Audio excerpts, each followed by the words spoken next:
त्याच्यानंतर काय येईल, जजमेंट ऑफ ॲक्विटल किंवा कन्व्हिक्शन.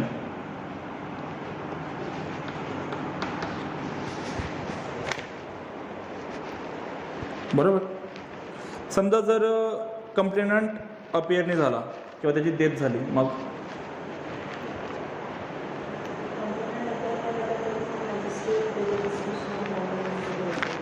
जर कंप्लेंट अपियर नाही झाला तर आणि जर त्याची डेथ झाली तर आता काय बघा, सेक्शन काय सांगतंय की if the summons has been issue on complaint and the day appointed for the appearances of the accused or any day subsequent thereto to which the hearing may be adjourned, the complainant does not appear. बरोबर. The magistrate shall, notwithstanding anything herein before contained, acquit the accused. Notwithstanding anything contained herein before, याच्या आपण आधी काही जे पण शिकलोय काय संबंध नाही. जर तो कंप्लेंट आला नाही तर काय करायचं, ॲक्विट करून टाकायचं. आणि वॉरंट केसमध्ये जर नाही आला तर, कंप्लेंट आला नाही तर तिथं काय होतं, ॲडजन कायचे पुढे. बरोबर. पण या ठिकाणी डायरेक्ट काय आहे, शल आहे. म्हणजे काय आहे, मॅन्डेटरी पॉवर आहे. आपण जे प्रिझम्पशन शिकलो होतो, शल प्रिझ्युम, तर काय करायचं, त्याला ॲक्विट करून टाकायचं डायरेक्ट. बरोबर. अनलेस काय पुढे काय, unless for some reason he thinks it proper to adjourn the hearing of the case for the some other day. पण त्या शलला पण काय करून ठेवलं आता त्यांनी. आता जर तुम्ही जर इथपर्यंत वाचून गेले काय की शल ॲक्विट द ॲक्यूज आणि तुम्ही पुढचं वाचलंच नाही, मग होऊ शकतं ना गफला, पुढचं जर वाचलं नाही तर. पण काय जर मॅजिस्ट्रेटला वाटलं की काहीतरी रिझन आहे भाऊ, बरोबर, काहीतरी प्रॉपर रिझन आहे, जर त्याला वाटलं की काहीतरी प्रॉपर रिझनमुळे आपण तसं करू शकत नाही, तर केस काय करून टाकायची, ॲडजन करून टाकायची, नाही सेमला टाकून द्यायची. त्यामुळे तुम्हाला सांगतो की बेर ॲक्ट पहिल्या ओढपासून तर शेवटच्या ओढपर्यंत व्यवस्थित वाचून घ्यायचं की त्याला नेमकं सांगायचं काय आहे, म्हणायचं काय आहे, बेर ॲक्ट आपल्याला काय सांगतोय. तुम्ही प्रत्येक वेळा जर 100 वेळा बेर ॲक्ट वाचाल आणि जर 101 वेळा जर बेर ॲक्ट उघडलं, तुम्हाला एक नवीन गोष्ट त्याच्यात करणार आहे प्रत्येक वेळेस. आताला प्रोव्हिजो बघा काय सांगतं. Provided that where the complainant is represented by the pleader or by the officer conducting the prosecution, or where the magistrate is of opinion that the personal attendance of the complainant is not necessary, the magistrate may dispense with his attendance and proceed with the case. आता provided काय आहे, याला clause काय आहे, प्रोव्हिजो clause. समजा जर तो व्यक्ती आहे त्याला कोण त्याचा प्लीडर जर करत असेल, काय त्याचा प्लीडर त्याला केसमध्ये अपियर होत असेल त्याच्या जागेवर, बरोबर, म्हणजे आपला वकील, तर अशा केसमध्ये काय त्याचं पर्सनल अटेंडन्स डिस्पेन्स करून सांगायचं. तो आला नाही आला काही संबंध नाही, पण त्याचं प्लीडर हजर पाहिजे. आणि काय पुढे अजून, the provisions of subsection 1 shall so far as may be apply also to the cases where the non appearances of the complainant is due to his death. तर त्याच्या वरच्या ज्या प्रोव्हिजन आहेत त्या डेथमध्ये पण ॲप्लिकेबल होतील. आता यांनी वर सांगितलं असतं काय आणि खाली सांगितलं असतं काय, सारखं झालं असतं ना. जसं की ऑर्डर आहे बघा याची, मायनर सूट अगेन्स्ट मायनर, बरोबर, त्याच्या सूट अगेन्स्ट मायनर पर्सन आहे ना. मग त्याच्या शेवटी सांगितलं आहे डायरेक्ट की ज्या वरच्या प्रोव्हिजन आहेत त्या कोणाला ॲप्लिकेबल होतील, अनसाऊंड माइंडला पण ॲप्लिकेबल होतील. मग ते वरती पण सांगता आलं असतं की खालच्या प्रोव्हिजन अनसाऊंडला पण ॲप्लिकेबल होतील, म्हणजे वरून आपण लक्षात ठेवलं असतं. समजा एकाने सगळी ऑर्डर वाचली आणि खालचं एक जर वाचलं नाही, मग लोचा व्हायचा ना परत. तुम्ही हा बघितला का doctor strange? Doctor strange movie बघितला आहे? नाही बघितला. लॉ अबायडिंग सिटीजन तो पण नाही बघितला. पिंक बघितला का तो आधी? तुम्हाला सांगितलं काय पेपरचं मॅडम तुम्ही टेन्शन घेताय? 2 दिवसाने बघा. ठीक आहे, एवढं काही नाही म्हणा. पेपरचं काय टेन्शन घेता तुम्ही, ऑनलाईन पेपर तुमचे असं. होतं मॅडम. टेन्शन काहीच घ्यायचं नाही अजिबात, असं पेपरचं त्याच.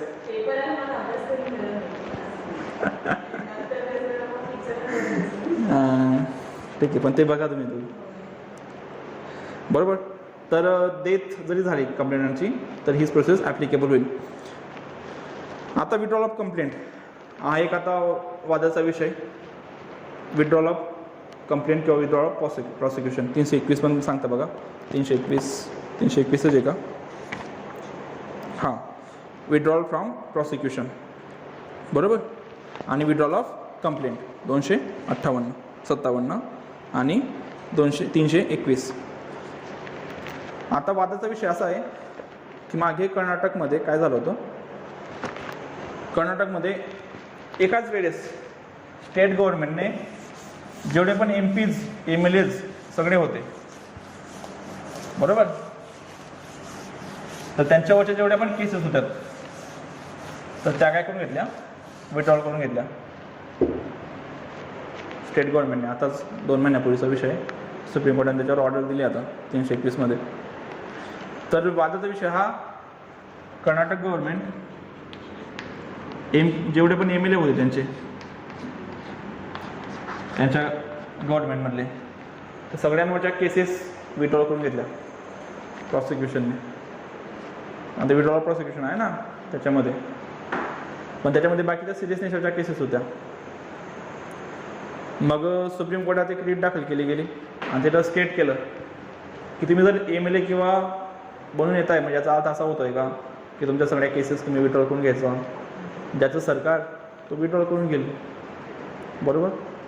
तर त्याच्यामध्ये कोर्टाने निर्णय दिला आहे की जे MLAचे केसेस असतील तर विदाऊट कन्सेंट ऑफ कोर्ट काय करता येणार नाही, विड्रॉल करता येणार नाही.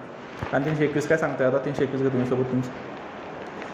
आता हे असं असतं की CRPC तुम्ही असं एक तर डायरेक्ट 484 शिकू नाही शकत. त्याला कोणतं सेक्शन कुठे ॲप्लिकेबल होतं आहे, काय होतं आहे, तर तुम्ही असं जायचं म्हणजे.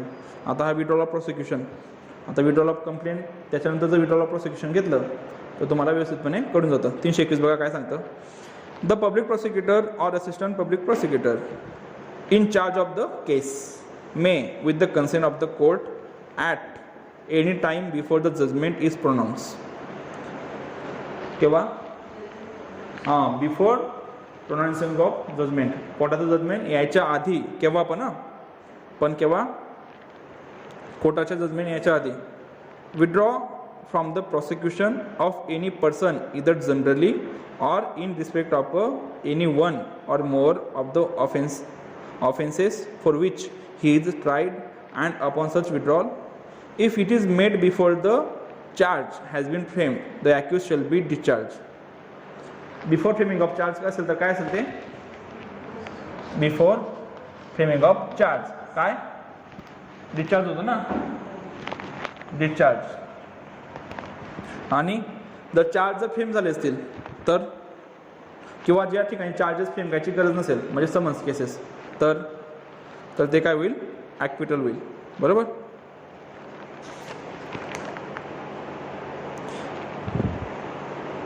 कळलं तुम्हाला आता की बिफोर फ्रेमिंग ऑफ चार्ज काय करू शकतं, की प्रॉसिक्युशन काय करू शकतं, केसेस काढून घेऊ शकतं. एखाद्या गुन्ह्यामध्ये समजा आता 5 आहेत आरोपी, 1, 4 आणि 5, ठीक आहे. स्टेटला वाटलं दोघांचे काढून घ्यायचे, काढून घेऊ शकतं का? काढून घेऊ शकतं. उर्वरित 3वर गुन्हे चालतील. म्हणजे ठिकाणी सांगायचं नाही की आमचे पण काढून घ्या म्हणून. त्यांना दिलं ना तुम्ही तर आम्हाला पण ते करा. ते काय गणपतीचा प्रसाद नाही की त्याला दिला म्हणजे मला पण पाहिजे म्हणून. तर हे 4 आणि 5 ठीक आहे. समजा याच्यावर जर केसेस आहेत की त्या यांच्यावर 3 केसेस आहेत, ठीक आहे. एक केस होती सरकारी कामात अडथळा निर्माण करणे, दुसरी केस होती सरकारी मालमत्तेची हानी करणे, आणि तिसरी केस होती सरकारी अधिकाऱ्याच्या कानाखाली वाजवणे, ठीक आहे. 2 केसेस तुम्ही काढून घेतल्या. सरकारी कामाचे ते काय मालमत्ता वगैरे काढणे किंवा ते करणे, पण त्याच्यात पर्सनल ऑफेन्सेस ना, त्याला थोडी ना तुम्ही स्टेट हे करू शकतं. त्याने 323ची केस वेगळी दाखल केलेली आहे. स्टेटला थोडी सांगणार आहे की तू विड्रॉल करून घे, पण त्या 2 विड्रॉल करू शकतं ना, करू शकता. पण तिसरी जर नाही पण केली तरी चालतं आहे. तिघी पण होऊ शकतात, 2 पण होऊ शकतात, एक पण होऊ शकते, नाही पण होऊ शकत. ठीक आहे. पाचींमधून पाचींचं पण होऊ शकतं, तिघांचं पण होऊ शकतं, एकाचं पण होऊ शकतं, सगळ्यांचं पण होऊ शकतं. तो त्यांचा पॉवर प्रॉसिक्युशनचा. पण तिथं आपण ॲज अ राईटने क्लेम करू शकत की एकाचं काढलं म्हणजे माझं पण काढा. इथं जेवणाला घरातले एक लोकांना बोलवतात फक्त.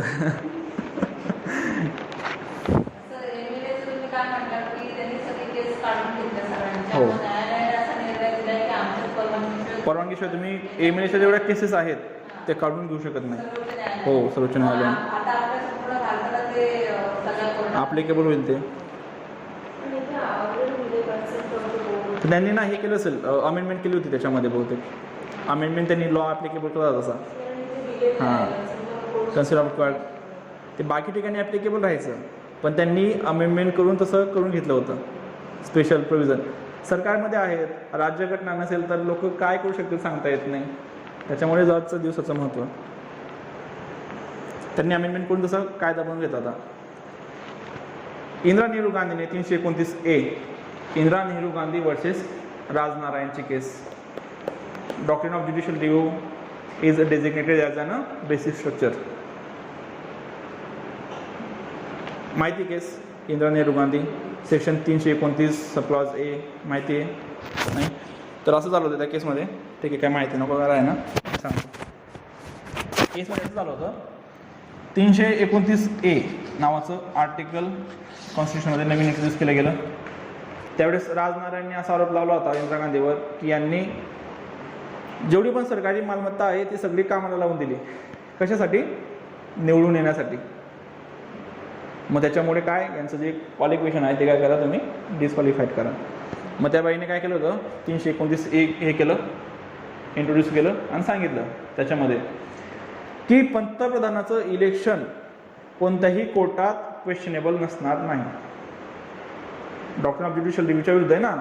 तुम्ही कोर्टाची पॉवर काय करून घेताय, तुम्ही कर्टेल करून घेताय. पण doctrine of separation of power theory काय सांगते की the entire power of a state shall be divided into 3 parts, judiciary, executive आणि लेजिस्लेटिव्ह. आणि त्यांच्यामधलं हे काय क्रक्स काय की no organ shall be interfere with the business of another organ. बरोबर. मग इथं काय होतं आहे, लेजिस्लेटिव्ह काय करतं आहे, ज्युडिशरीच्या याच्यामध्ये दखल देत आहे. त्यांचा जो कोणता रिव्ह्यू येतो, ज्युडिशियल रिव्ह्यू, हा त्यांचा पॉवर आहे स्वतःचा. बरोबर. मग तुम्ही तो जर हिसकावून घेताय तर ते चालणार नाही, कारण ज्युडिशियल रिव्ह्यू हे काय बेसिक स्ट्रक्चर आहे. मग त्याच्यामुळे 329A काय झालं, बाद झालं. ठीक आहे. हे कशामुळे आलं होतं मी ते विसरलो की मी कशामुळे सांगतोय म्हणून. हां, अमेंडमेंट केली त्याच्यामुळे. बरोबर. तर तेव्हा त्यांनी पण केलं होतं स्टेटने. पुढे काय सांगतं, prosecution in charge of a case has been appointed by the central government. हां ना, थोडं नंतर काय थोड्या वेळात 10 मिनटं 5 मिनटं.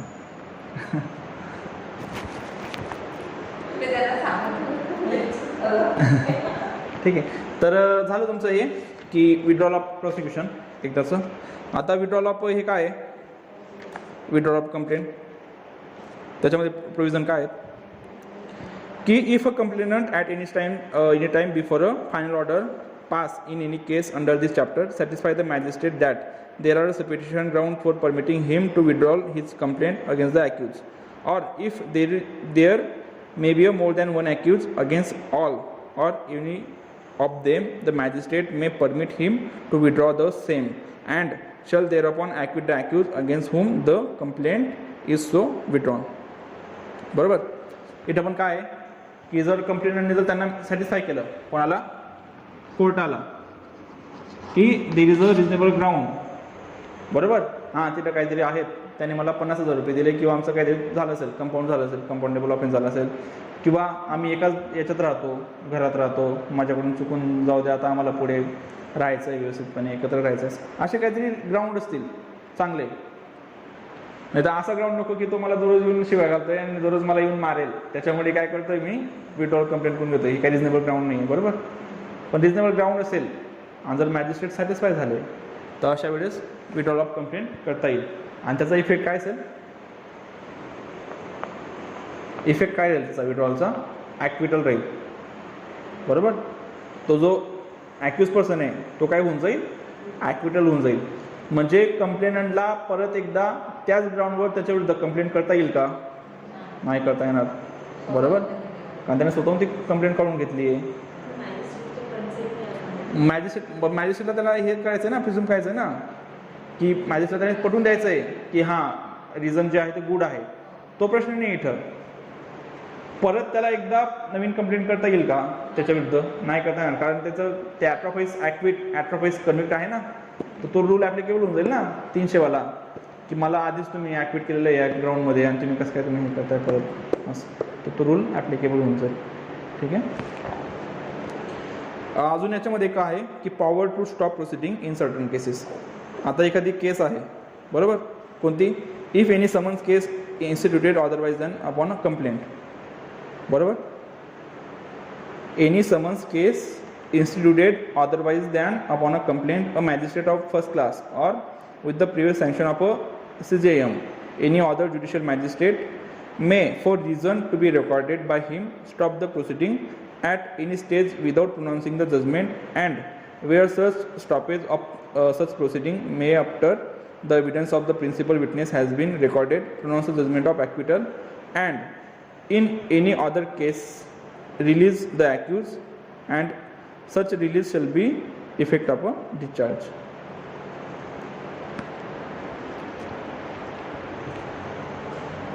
Any summons case instituted otherwise than upon a complaint. सांगा मला काय असेल? otherwise than complaint, summons case most of हां स्पेशल प्रोविजन असेल किंवा ज्या अशा असतील तर त्याच्यामध्ये काय राहील? त्याच्यामध्ये ती प्रोसिडिंग स्टॉप करता येईल, कारण ती एखाद्या व्यक्तीने नाही केली ना, ती जजने स्वतःहून केली असेल. आपण तिकडे बघितलं बघा कॉग्निझन्स, टेकिंग कॉग्निझन्स, जज स्वतःहून पण कॉग्निझन्स घेऊ शकतो, बरोबर. तर अशा केसमध्ये काय राहू शकतं? तशा केसमध्ये ती प्रोसिडिंग स्टॉप केली जाऊ शकते. जर एखादी महत्त्वाचा विटनेस असेल तर त्याच्या एव्हिडन्स रेकॉर्डनंतर जर काय झालं असेल, जर ती स्टॉप प्रोसिडिंग झाली असेल तर काय होईल? त्याच्यामध्ये होईल ॲक्विटल, आणि अदर केसमध्ये काय होईल? डिस्चार्ज, बरोबर.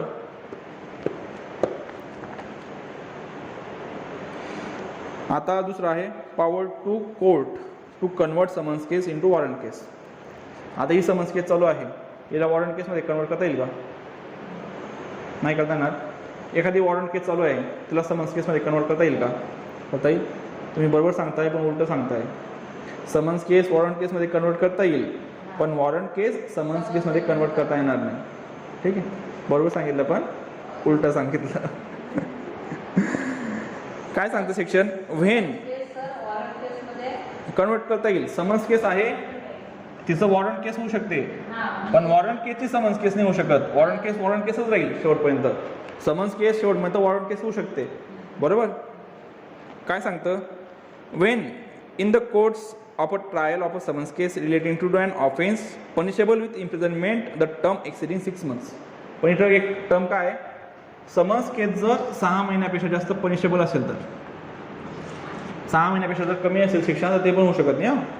6 महिन्यापेक्षा जास्त शिक्षा असेल ती, it appears to the magistrate it is for the purpose of interest of justice. तर ते इंटरेस्ट ऑफ जस्टिससाठी आवश्यक आहे. तर अशा वेळेस काय होऊ शकते? समन्स केसला वॉरंट केसमध्ये कन्वर्ट करता येईल, पण त्याला काय एक्सेप्शन म्हणजे नेसेसरी रूल काय आहे? 6 महिन्यापेक्षा जास्त शिक्षा त्याच्यात असायला पाहिजे. ठीक आहे. आणि वॉरंट केसला समन्स केसमध्ये करता येईल का कन्वर्ट? वॉरंट केसला नाही करता येणार, लक्षात ठेवा. ठीक आहे, आपण नंतर घेऊ अजून लगेच लेक्चर सगळ्यांनी. हो, म्हणजे आज तुमचं ते ट्रायल वगैरे संपवून देतो. सगळे क्लिअर आहे ना बऱ्यापैकी? ठीक आहे. तर समरी ट्रायल एक लक्षात ठेवायचं की समरी ट्रायलचे जे पॉवर असतात, बरोबर. आता ज्युडिशियल मॅजिस्ट्रेट फर्स्ट क्लास जसा की तो अपॉइंट होतो त्याला लगेच भेटत नाही. आधी तो थोडा 3-4 वर्ष सर्व्हिस केली का, मग त्याला बघितलं जातं की याचं नॉलेज वाढलं आहे का, काय झालं आहे का, त्याच्यानंतर ते समरी पॉवर त्याला देण्यात येतात, समरी ट्रायल करण्याचा. ठीक, जोपर्यंत तो काय होत नाही, जोपर्यंत तो रुळत नाही त्या याच्यामध्ये, तोपर्यंत त्याला ते काही पॉवर नसतात समरीचे, जरी इथं दिलेलं असतं तरी. पण तरी पण लवकर त्याला भेटत नाही पॉवर, जोपर्यंत त्याला कळत नाही सिस्टीम कशी चालते, काय चालते तोपर्यंत. तर समरी ट्रायलबद्दल काय की not with standing anything contain in this code, म्हणजे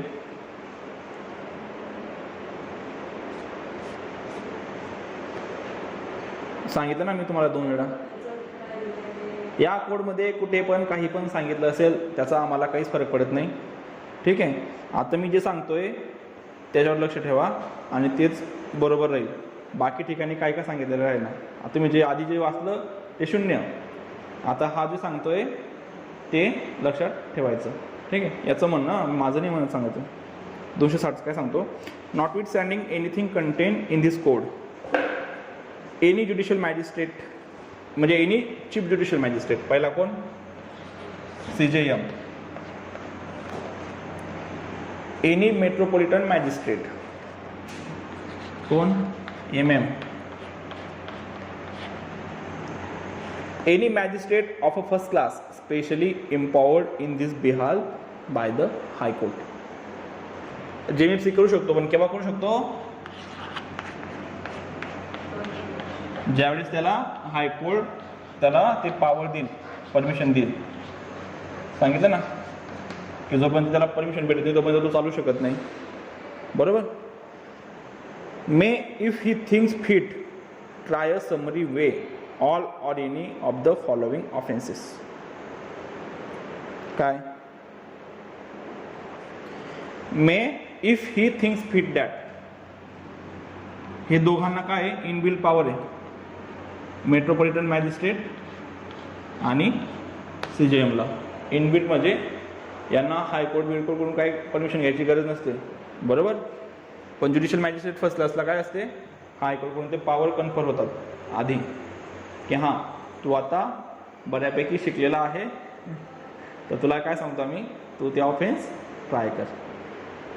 लिस्ट दिलेली आहे ऑफेन्सेसची, पण जरी तो ऑफेन्स जर त्याच्यामध्ये येत असेल तर ते कंपल्सरी आहे का त्याला समरी ट्राय करणं, नाही. कारण काय सांगतं, इफ ही थिंक्स फिट, त्याला वाटलं की हां आपण ऑफेन्स करू शकतो, समरी वेने ट्राय तर करू शकतो. त्याला वाटलं नाही करायचं आहे मला, नाही करू शकत. तर ऑफेन्सेस कोणते कोणते, offences not punishable with death, imprisonment for life or imprisonment for a term exceeding 2 years. म्हणजे साधं सांगितलं असतं ना की 2 वर्षापेक्षा कमी शिक्षा असणारे ऑफेन्सेस करू शकतो मी ट्राय. का करू शकतो 2 वर्षापेक्षा कमी असणारे ऑफेन्सेस, काय रिझन आहे, 2 वर्षापेक्षा जर ज्या ऑफेन्सला कमी शिक्षा असेल तो ऑफेन्स काय करू शकतो, समरी वेने ट्राय करू शकतो. मग का आहे असं, आहे ना, आपण अभ्यास पण केला. ऑर्डर केसेस काय असतात, जास्त असतात. बरोबर. Warrant case means any case which is punishable with death, imprisonment for life आणि मोर दॅन 2 years. बरोबर. मग ती जर आता वॉरंट केस असेल ती समरी वेने कसं काय ट्राय करणार तो, मग any offence which is punishable less than 2 years. बरोबर. दुसरं काय की theft under section 379, 380, 381 of the Indian Penal Code, where the value of the property stolen does not exceed than 2000 rupees. दुसरं काय 379, 80 आणि 81. पण व्हॅल्यूची काय पाहिजे, 2000 पेक्षा कमी पाहिजे. एखादी वॉच चोरली 1000 रुपयाची, करू शकतो समरी वेने ट्राय, करू शकतो. 379 काय, पनिशमेंट फॉर थेफ्ट. 380 काय, थेफ्ट इन ड्वेलिंग हाऊस. आणि 381 काय, theft committed by a servant. ते ॲग्रिवेटेड फॉर्म आहेत थेफ्टचे. राहत्या घराला चोरी केली तर 380 लागतो, दुकानात चोरी केली तर 379 लागतो. राहत्या घरात, ड्वेलिंग हाऊस, बरोबर. आणि 381 जर तुमचा एखादी कर्मचारी असेल, त्याने चोरी केली तर 381 लागतं. पनिशमेंटमध्ये फरक आहे. कर्मचारीने जर चोरी केली तर त्याला पनिशमेंट जास्त आहे. का जास्त आहे? त्याच्यावर एक जबाबदारी ना ती सांभाळायची. बाकीच्या लोकांचं काय ते तर काय पण उचलून देतील, पण तू तर सांभाळून ठेव. तू जर उचलून नेतं तर कसं व्हायचं? कमी असेल तर. Receiving or detaining stolen property under section 411 of the Indian penal code. तिथं पण काय आहे? 411 मध्ये receiving detaining a stolen property 411 मध्ये. तर पण त्याची पण व्हॅल्युएशन कशी पाहिजे? 2000 पेक्षा कमी पाहिजे. ठीक आहे. Assisting in the concealment or disposal of हे. आता ही प्रॉपर्टी चोरी करताना म्हणजे चोरीची प्रॉपर्टी जर विल्हेवाट लावण्यासाठी त्यांनी मदत केली असेल 414, बरोबर. तिथे पण प्रॉपर्टी काय 2000 पेक्षा कमी असेल. आता 454, 56, बरोबर. तर त्याच्यामध्ये पण काय होऊ शकते? तर तो ऑफेन्स समरी वेने चालू शकतो. 254 आणि 454, 456 काय? Lurking house trespass or house breaking in order to committing of an offense punishable with the imprisonment if the offense is theft. आणि 56 काय? Lurking house trespass. Lurking house trespass म्हणजे काय? हाऊस ट्रेसपास म्हणजे काय? House trespass 452. हां, घरात घुसणे.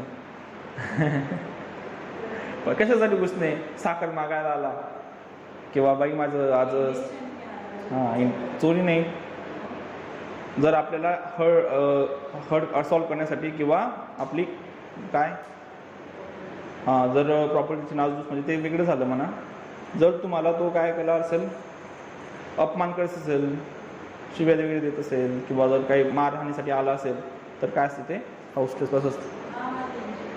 452 ना table जामीन भेटते त्याला. तो एखाद्याला साखर मागायला, म्हणजे घरात घुसला 452 लावतातच, बरोबर. आणि एखादी साखर मागायला आला तर चहा ठेवतोय पण साखर संपली आहे, मग नाही होणार. मग लर्किंग हाऊस ट्रेसपास म्हणजे काय? आता नाही, तो एकदम गुपचूप येतोय, कोणाला कळत नाही की आता मी असं इकडे आहे असं दिसलं, आणि एखादी व्यक्ती मागून गेला, पण तो कशाने गेला की मला दिसणार नाही.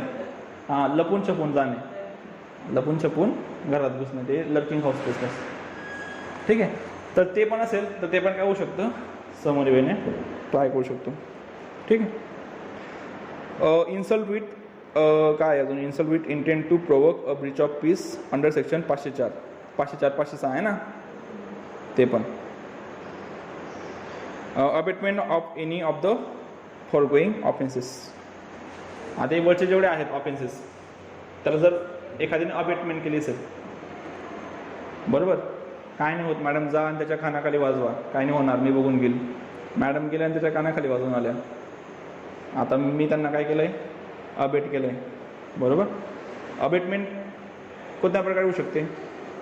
एक तर चिथावणी देतो आपण, एक तर मी सांगितलं मॅडम हाताने लागणार नाही त्याला, हा दंडा घ्या, दंडा घेऊन जा, बरोबर.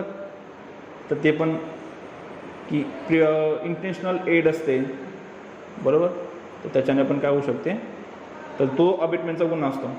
तर मग हे जेवढे ऑफेन्सेस आहेत वरचे, याला जर एखाद्याने अबेटमेंट केली असेल तर त्याला पण काय राहील? त्याला पण ते ॲप्लिकेबल होईल, बरोबर. म्हणजे ॲज अ राईट तुम्ही क्लेम नाही करू शकत की मला समरी वेने ट्राय करा. ते जर त्या याला वाटलं, मॅजिस्ट्रेटला वाटलं, तर तो काय करू शकतो? समरी वेने ट्राय करू शकतो. And attempt to commit any of the foregoing offences when such attempt is an offence. म्हणजे एखाद्या गुन्ह्याचा काय केलं आहे? अटेम्प्ट केला असेल, आणि तो अटेम्प्ट जेव्हा ऑफेन्स असेल, बरोबर.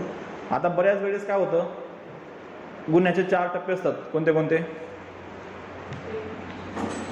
पहिलं असतं इंटेन्शन, बरोबर, इंटेन्शन असतं.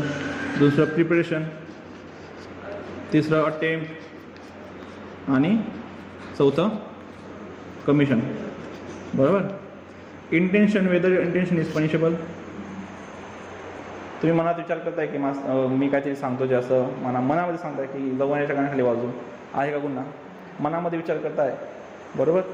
एखाद्या व्यक्तीने तुम्हाला सीट नाही दिली येताना, मनात एकदम खळवळतं, याला देऊ मागे धक्का देऊन, गाडीमधून बाहेर फेकून देऊ, मनामध्ये आहे. गुन्हा आहे का? नाही आहे. प्रिपरेशन, तयारी करणे. तयारी काय केली तुम्ही एखादी गुन्हा करण्यासाठी? समजा चोरी करायची, तुम्ही मस्त मास्क वगैरे घेऊन आलात, गुन्हा आहे? नाही आहे. हां, पण तुम्ही जर दरोडा टाकणार आहात, प्रिपरेशन फॉर डकैती, गुन्हा आहे, बरोबर? समजा तुम्ही आता दुकानावर गेले आणि तुम्ही विष घेतलं, मग दुकानदाराने तुम्हाला विचारलं की का घेतोय तुम्ही विष? तुम्ही सांगितलं त्याला की एक व्यक्ती आहे, खूप त्रास देतोय, आज संध्याकाळी येणार आहे तो चहा प्यायला, त्याच्या चहा टाकून मी त्याला मारणार आहे, गुन्हा आहे? कसं काय? पण मारलंय का? टाकलंय का? नाही, तरी सुद्धा नाही. जोपर्यंत तुम्ही चहात टाकत नाही तोपर्यंत गुन्हा नाही आहे, बरोबर? कृती महत्वाची इथं प्रिपरेशनमध्ये. तुम्ही आज चाकूला धार लावताय, कांदे कापायचा चाकू आहे तुमच्याकडे, चाकूला धार लावून आणताय, तुम्हाला विचारलं धार लावणार नाही, काय करतोय तू? तुम्ही सांगितलं की तो व्यक्ती खूप नाव घेतोय, जाऊन त्याच्या हेच करायचं मला, गुन्हा आहे? नाही. जोपर्यंत तुम्ही अटेम्प्ट करतो तोपर्यंत गुन्हा नाही. पण तुम्ही सांगितलं की आज मला बँक लुटायची, दरोडा टाकायचा आहे, मग गुन्हा आहे? आहे, कारण तो प्रिपरेशन फॉर डकैती हा स्पेसिफिक ऑफेन्स आहे. 300 याच्यामध्ये 395च्या पुढे बघा, तो स्पेसिफिक ऑफेन्स आहे, प्रिपरेशन फॉर डकैती, तर तो गुन्हा राहील. म्हणजे intention never punishable, preparation sometime punishable, आणि अटेम्प्ट आणि कमिशन ऑलवेज पनिशेबल. अटेम्प्ट केला पनिशमेंट कमी भेटेल, गुन्हा घडू नको घडू, बरोबर? आता जर तुम्ही समजा एखादी व्यक्ती तुमचं खूप हे घेतोय, नाव घेतोय, तुम्ही गोळी झाडली पण तो वाचला, गोळी तुमचा निशाणा खराब असेल किंवा बंदूक खराब असेल, गोळी त्याच्या इकडून निघून गेली, तो गेला पोलीस स्टेशनमध्ये, तुमचा बचाव असेल, त्याला गोळी लागली का, तो मेला का, चालेल का? नाही चालणार ना. अटेम्प्ट आहे punishable, attempt and commission always punishable, बरोबर? अटेम्प्टचं जर स्पेसिफिक सेक्शन नसेल, attempt to murder, attempt to culpable homicide आहेत, पण अटेम्प्ट जर नसेल, आता 326B आहे, अटेम्प्ट टू ॲसिड अटॅक, लिव्हिसड बाय ॲसिड अटॅक आहे, अटेम्प्ट स्पेसिफिक ऑफेन्सेस आहेत. पण जर ऑफेन्सेस नसेल दिलेला अटेम्प्टचा, मग काय लागतं सेक्शन? कोणतं सेक्शन लागतं? 511 अटेम्प्ट IPCचं, जे सगळ्या गोष्टींना लागतं. चोरी करताना बघा तुम्ही आता काय केलं, आता दुकानात कोण नव्हतं, ठीक आहे, इथं काय ठेवलेलं आहे, मोबाईल ठेवलेला आहे, तुम्ही इकडे तिकडे बघितलं, गेलात, मोबाईल उचललात, खिशात घातलात, पण जाताना तुमचं वरती लक्ष गेलं, वरती CCTV कॅमेरा होता, उपरवाला सब देखता आहे, ठीक आहे, तुम्ही मोबाईल खिशातून काढला, ठेवला आणि निघून गेलात. चोरी केली का? अटेम्प्ट केला आहे ना, पनिशेबल आहे 511 खाली. चांगला आहे शिकवायला विषय, पण आपला विषय नाही तो आता, ठीक आहे. तर कळलं तुम्हाला? आणि any offence constituted by an act in respect of which a complaint may be made under section 20 of cattle trespass act. Cattle trespass act आहे, तर सेक्शन 20मध्ये जो ऑफेन्स दिलेला आहे तो पण काय करू शकतो आपण, समरी वेने ट्राय करू शकतो. आता हे 3 झाले, बरोबर? 1 आणि 2 या दोघांना इनबिल्ट पॉवर आहेत. तिसऱ्याला कोण देतं? हायकोर्ट देऊ शकतं. सेकंड क्लास करू शकतो का? समरी वेने ट्राय करू शकतो का? सेकंड क्लास करू शकतो. सेक्शन 261 काय सांगतं? The high court may confer on any magistrate invested with the power of a magistrate of a second class power to try summarily any offense which is punishable only with fine or imprisonment for not exceeding 6 months with or without fine and any abatement or attempt to commit any such offense. चौथा कोणता? Judicial magistrate second class. कोण काय पाहिजे त्याला import हायकोर्टने काय पाहिजे. Offence कोणता असायला पाहिजे. ऑफेन्स फक्त फाईन बरोबर, नाहीतर पनिशेबल विथ किती 6 महिन्यापेक्षा कमी. हे वरचे काय वरच्यांना 2 वर्षापेक्षा कमी. सेकंड क्लासला काय 6 महिन्यापेक्षा कमी बरोबर. आता त्याची प्रोसिजर काय असेल.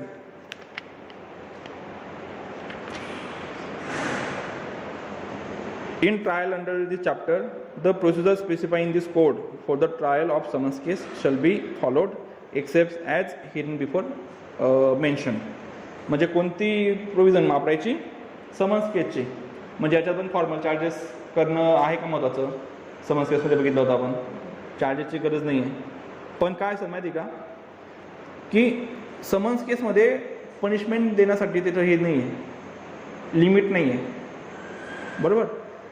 याच्यामध्ये आणि त्याच्यामध्ये नेमका फरक काय की याला पण प्रोसिजर कोणती ॲप्लिकेबल होईल. समन्स केसची प्रोसिजर ॲप्लिकेबल होईल जी आपण मागच्या लेक्चरला शिकलो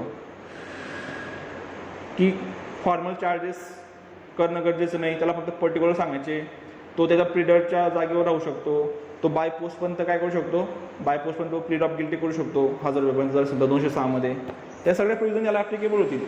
फक्त याला एक स्पेशल प्रोव्हिजन ॲप्लिकेबल होईल कोणती. No sentence of imprisonment for a term exceeding 3 months shall be passed in the case of any conviction under this chapter.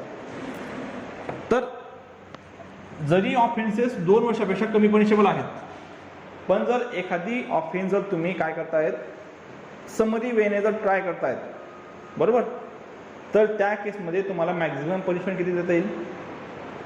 3 महिने देता येईल. मॅक्झिमम पनिशमेंट किती देता येईल 3 महिने. म्हणजे तो डायरेक्ट काय केलं यांनी लिहून ठेवलं आहे की 3 महिन्यापर्यंतच पनिशमेंट द्यायची त्या ऑफेन्सला बरोबर. मग ते रेकॉर्ड ऑफ समरी ट्रायल आहेत. मग ते काय की serial number date of commission ते काय कामाचं नाही. म्हणजे कामाचं म्हणजे फक्त वाचून घेते काय काही नाही. आता जजमेंट काय असेल. Judgment in cases tried summarily.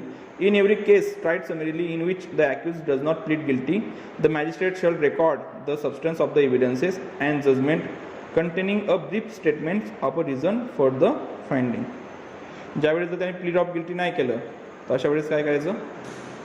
अशा वेळेस जजने ते एव्हिडन्स रेकॉर्ड लिहून ठेवायचे की कोणते कोणते एव्हिडन्स दिले होते तेवढंच आहे फक्त. ठीक आहे. याच्यात महत्त्वाचं एवढं की कोण करू शकतं बरोबर, त्याला प्रोसिजर कोणतीच ॲप्लिकेबल होईल आणि कोणते कोणते ऑफेन्सेस आहेत की ज्यांना समरी वेने ट्राय करता येईल. समजलं काय प्रॉब्लेम.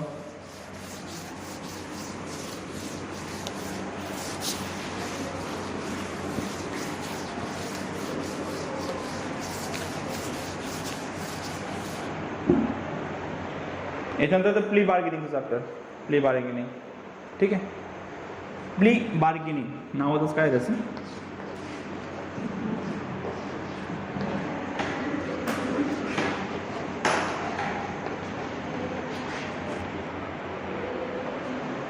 चालू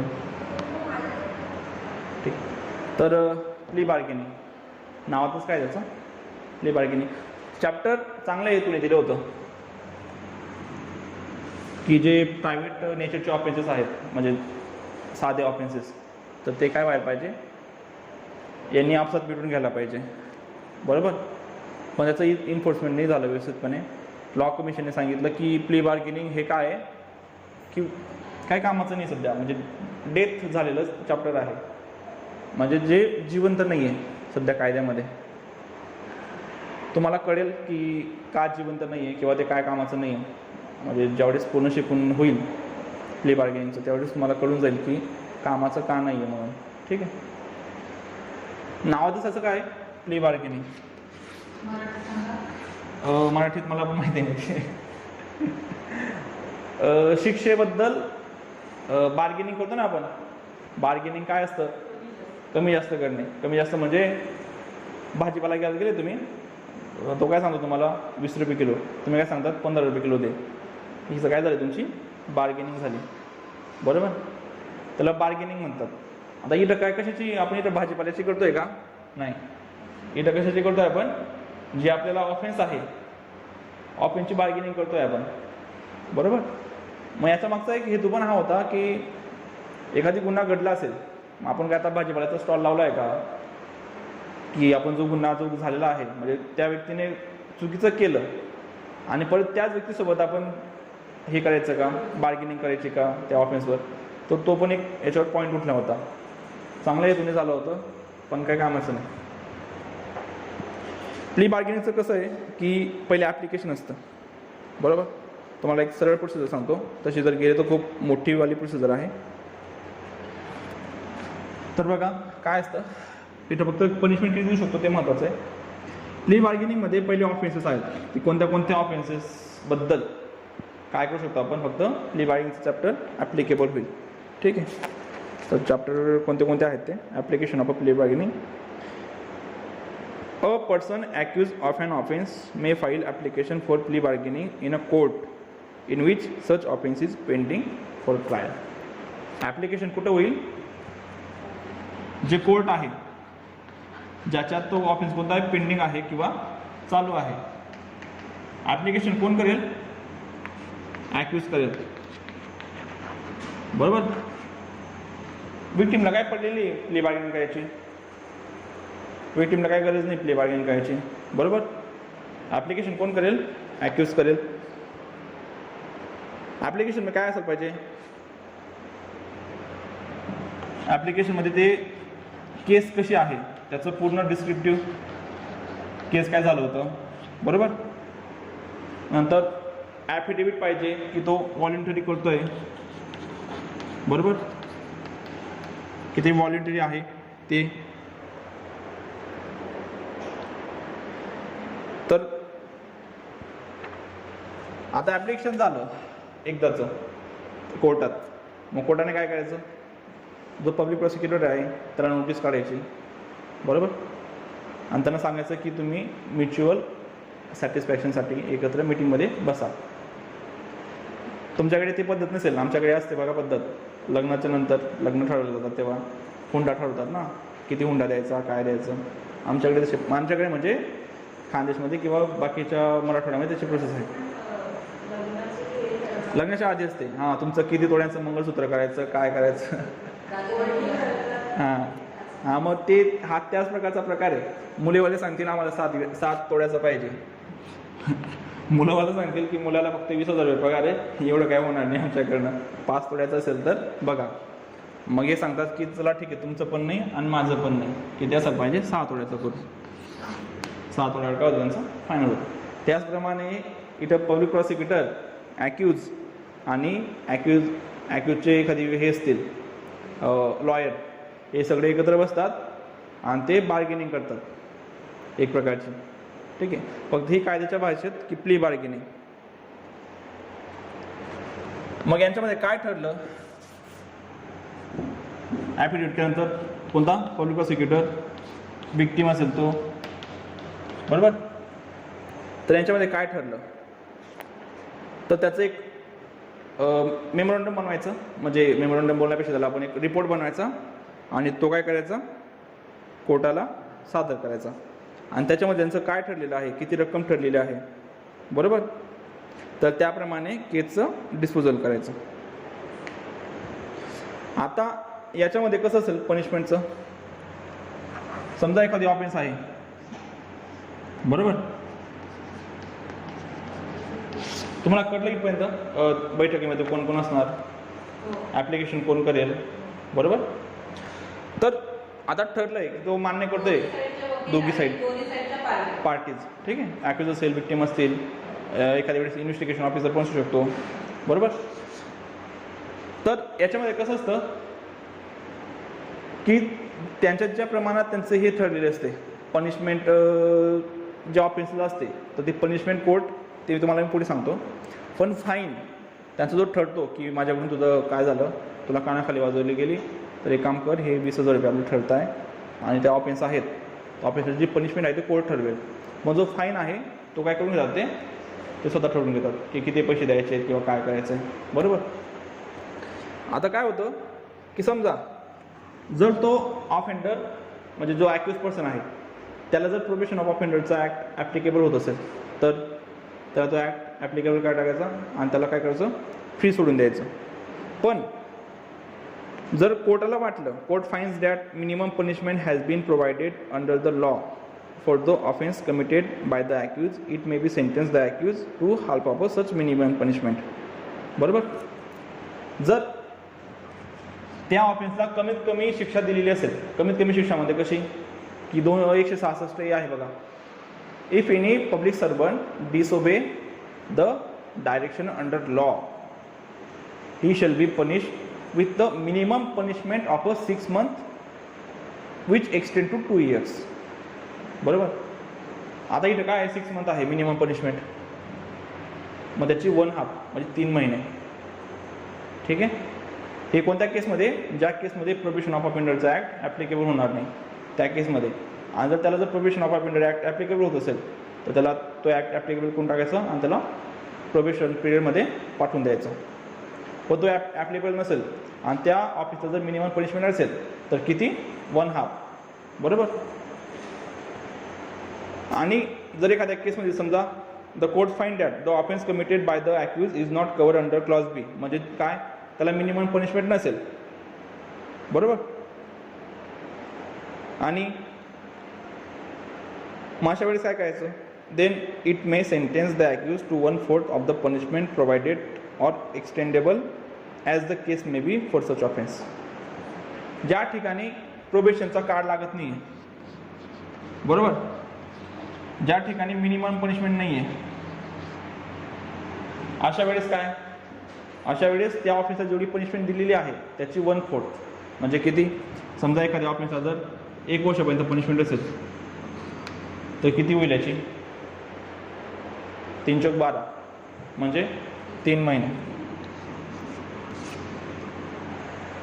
एखाद्या ऑफेन्सला 2 वर्ष पनिशमेंट आहे तर किती, 6 महिने, 6×4 = 24.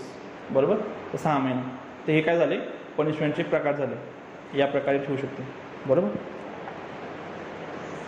आणि हे जे हे असतं जजमेंट असतं कोर्टाचं, तर ते काय असतं, the judgement delivered by the court under section 265G shall be final and no appeal except special leave petition under section 136 or writ petition under article 226, 227 of the constitution shall lie in a court against such judgment. एकदा तो judgement देऊन टाकलं तर त्याला appeal नाही आहे, except special leave petition SLP किंवा writ petition. याला अपील का नाही आहे, हां, इथं ॲक्युज सांगतो की मला प्ली बार्गेनिंग करायची आणि तोच कसं अपील करणार आहे याच्यामध्ये, केसमध्ये. बरोबर. एक प्रकारचं कन्सेंट झालं ना, कन्सेंट डिग्री, ज्याप्रमाणे कन्सेंट डिग्रीला हे नाही आहे त्याप्रमाणे. आता हे चॅप्टर कोणाला ॲप्लिकेबल होत नाही, non application of the chapter. तर जे ज्युवेनाईल जस्टिस जे ऑफेन्सेस आहेत, बरोबर, तर ते त्यांना ॲप्लिकेबल होत नाही. एक झालं ज्युवेनाईल जस्टिसबद्दल, म्हणजे लहान मुलांबद्दल जे अपराध आहेत, बरोबर, त्यांना ॲप्लिकेबल होत नाही. महिलांच्या विरुद्ध जेवढे अपराध आहेत त्यांना पण ॲप्लिकेबल होत नाही. बरोबर. वुमन आणि असे ऑफेन्सेस की जे सोशली आणि इकॉनॉमिकली काय आहेत, तर देशासाठी घातक आहेत. बरोबर. समजा एखाद्याने 10,000 कोटीचा फ्रॉड केला आणि त्यांनी सांगितलं की मला प्ली बार्गेनिंग करायची आहे, 10,000 कोटीपैकी मी 9,000 कोटी देतो, 1,000 कोटी मला नाही माहिती कुठे गेलेत, त्याच्या बदल्यात तुम्ही मला काय करा, शिक्षा देऊन टाका. चालेल का? तो 3 महिने शिक्षा भोगून येईल आणि 1,000 कोटीवर मजा करेल. त्यामुळे सोशली आणि इकॉनॉमिकली जे ऑफेन्सेस देशाला काय करू शकतात, जास्त हानी पोचू शकतात, त्यांना हे चॅप्टर काय होणार नाही, ॲप्लिकेबल होणार नाही. एक कोणतं, ज्युवेनाईल, वुमनबद्दल, आणि तिसरं झालं तुमचं की सोशली आणि इकॉनॉमिकली जे ऑफेन्सेस आहेत ते. याच्यात बहुतेक 7 वर्षापर्यंत पण असेल की जे ऑफेन्सेस मोर दॅन 7 इयर आहेत पनिशेबल, तर त्यांना पण हे चॅप्टर काय होतं, ॲप्लिकेबल होतं. बरोबर. आणि चौथं कोणतं आहे, जर एखादी ऑफेन्स 7 वर्षापेक्षा जास्त पनिशेबल असेल तर अशा ऑफेन्स आपण काय होतं, हे चॅप्टर ॲप्लिकेबल होत नाही. कशाला, वुमन आणि चाइल्डशी रिलेटेड असतील तर ते एक, दुसरं सोशो इकॉनॉमिकल, आणि तिसरं 700पेक्षा जास्त असेल तर ठीक आहे, त्यांना ॲप्लिकेबल होणार नाही. कळलं तुम्हाला? आता मला सांगा की हे चॅप्टर कामाचं का नाही आहे?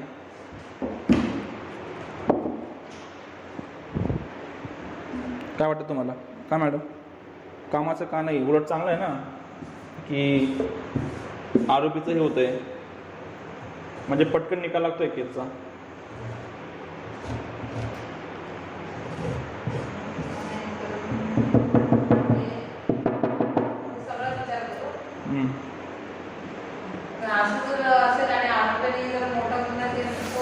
नाही ते ॲप्लिकेबल होत ना 7 वर्षापेक्षा कमी. तुम्हाला सांगितलं ना मी, वुमन, चाइल्ड 7 वर्षापेक्षा कमी आणि सोशो इकॉनॉमिकल. दुधामध्ये जर पाणी टाकून विकतोय आणि त्याच्यामुळे जर खूप साऱ्या लोकांना काय झालं, आजारी पडले, 2-4 लोक मरून पण गेले. त्याला नंतर कळलं की ते जे पाणी म्हणून त्याने जे टाकलं होतं ना, ते थायमाईट काय एखादी विषारी याचं पाणी असेल ते सोडलेलं, तर ते नंतर कळलं. सोसायटी काय होतं त्याच्यामुळे सोसायटीला हार्म झाला, त्याला ते ॲप्लिकेबलच होणार नाही.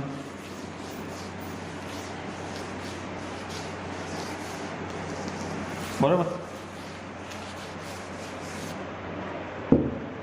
याच्यात काय असतं, पडमार्ग काय करतात लोक, एखादी ऑफेन्स झाला आहे ठीक आहे, तर प्ली बार्गेनिंग करण्यापेक्षा तो जर प्ली बार्गेनिंग करायची असेल, आता प्ली बार्गेनिंग करून त्याला तर शिक्षा भोगावी लागणार आहे.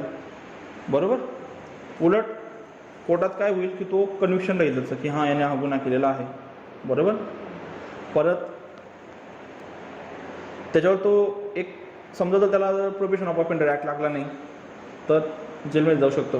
मग तो सरळ मार्ग काय ॲप्लिकेबल करतो की कोर्टा थ्रू जाण्यापेक्षा बाहेरच्या बाहेर आपण ते जो ॲक्युज आहे ते 20,000च्या जागेवर तू 50,000 घे आणि तुझे विटनेसेस वगैरे काय असतील त्यांना खोटं ठरवून टाक.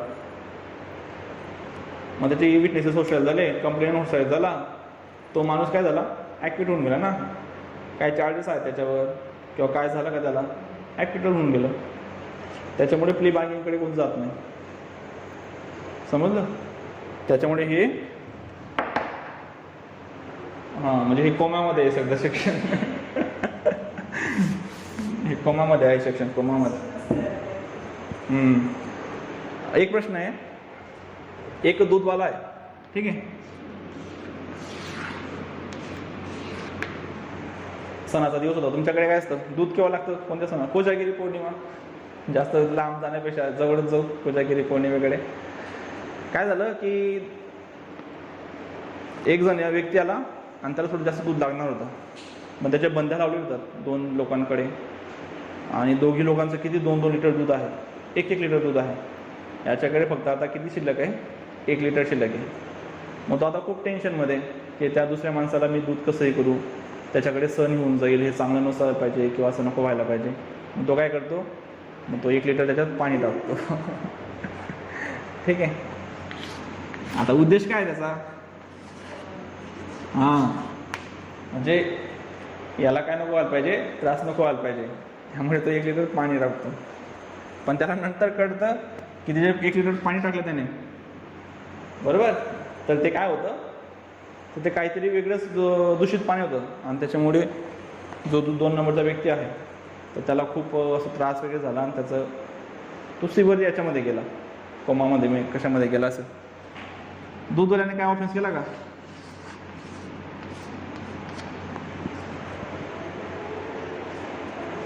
दूध त्याला माहिती नाही की त्या दुधामध्ये पाण्यामध्ये काय आहे, त्याचं इंटेन्शन वगैरे काहीच नाही,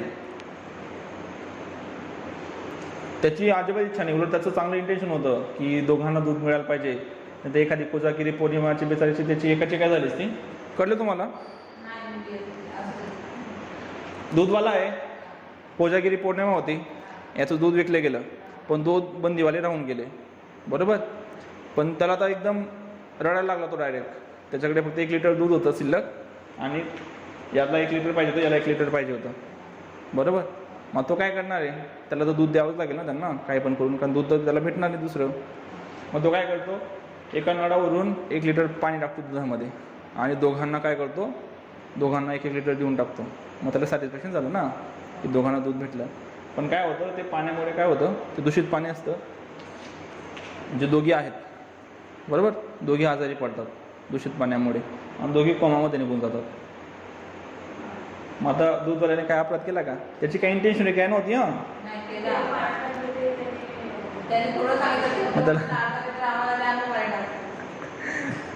नाही, पण इंटेन्शन नव्हतं त्याचं. गुन्ह्यासाठी काय आवश्यक आहे? Mens rea, actus rea. बरोबर बरोबर. मेन्स रिया म्हणजे काय आणि ॲक्टस रियस म्हणजे काय? मेन्स रिया म्हणजे गिल्टी इंटेन्शन आणि ॲक्टस रियस म्हणजे ॲक्ट. मेन्स रिया म्हणजे तुमचं गिल्टी इंटेन्शन. बरोबर. Mens rea plus actus reus is equal to offence. बरोबर. पण एखाद्या मेन्स रिया त्याच्या इथं आहे का ॲप्लिकेबल? त्याला काहीच माहिती नाही. मग गुन्हा केला आहे मान्य, पण त्याची इंटेन्शनच नाही ना त्या गुन्ह्यामध्ये. विदाऊट इंटेन्शन कसे गुन्हा होईल? इंटेन्शन तर पाहिजे. बरोबर. समजा मी आता नॉर्मल समजा मी आता डस्टर असं केलं आणि ते केतकीला लागून गेलं डोक्याला. बरोबर. केतकीने माझ्यावर केस केली 323ची. सरांनी डस्टर मारून फेकलं. माझं इंटेन्शन होतं का? नव्हतं. हां म्हणजे माझं इंटेन्शन होतं ना, हातातून गेलं ते फक्त असंच. ॲक्सिडेंट झाला ना सेक्शन 80 खाली. बरोबर. इंटेन्शन नाही, मॅचं पण इंटेन्शन नाही ना. मग केतकीला पण हानी झाली, डोकं फुटून गेलं त्यांचं. मग मेन्स रियाला काही एक्सेप्शन आहेत की प्रत्येक ठिकाणी तुमचा मेन्स रिया हे नसतो, ॲप्लिकेबल नसतो. बाकी ठिकाणी जरी तुमची चुकी नसली किंवा तुमची इंटेन्शन नसलं तरी पण तुमच्यावर गुन्हा दाखल होतो. बरोबर. फॉर एक्झाम्पल दुसरं रस्ता आहे, ठीक आहे, तरी गुन्हा दाखल होतो. रस्ता आहे आणि एक व्यक्ती असं गाडी चालवतोय, असं पण जाऊ शकतो तो. पण तो आता धूम मूवी बघून आला आणि गाडी अशी चालवतोय, अशी अशी अशी अशी अशी. त्याने कुणाला हे केली का? इजा केली का? किंवा त्याचा उद्देश आहे का इजा करायचा? तरी पण तो ऑफेंडर आहे का नाही? रॅश अँड नेग्लिजंट ड्राईव्ह गुन्हा होऊ शकतो. बरोबर. मग मेन्स रियासाठी बाकीचे आवश्यक नाहीत. किंवा एखाद्या व्यक्तीने सांगितलं की माझी इंटेन्शन नव्हती कोणाचे पैसे घेऊन जायची, मी फक्त काय करत होतो. त्यांनी एखाद्याने फ्रॉड केला मोठा. त्यांनी सांगितलं की मला खूप गरज होती पैशाची, त्याच्यामुळे मी फ्रॉड करून टाकला. अशा वेळेस पण मेन्स रिया काय नसते, ॲप्लिकेबल नसते.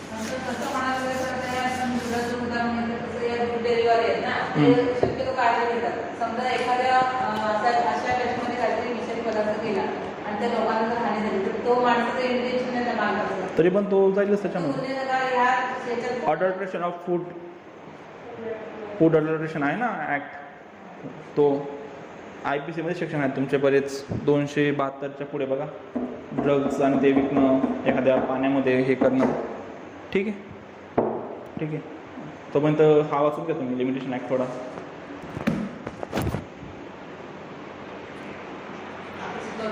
आता नाही.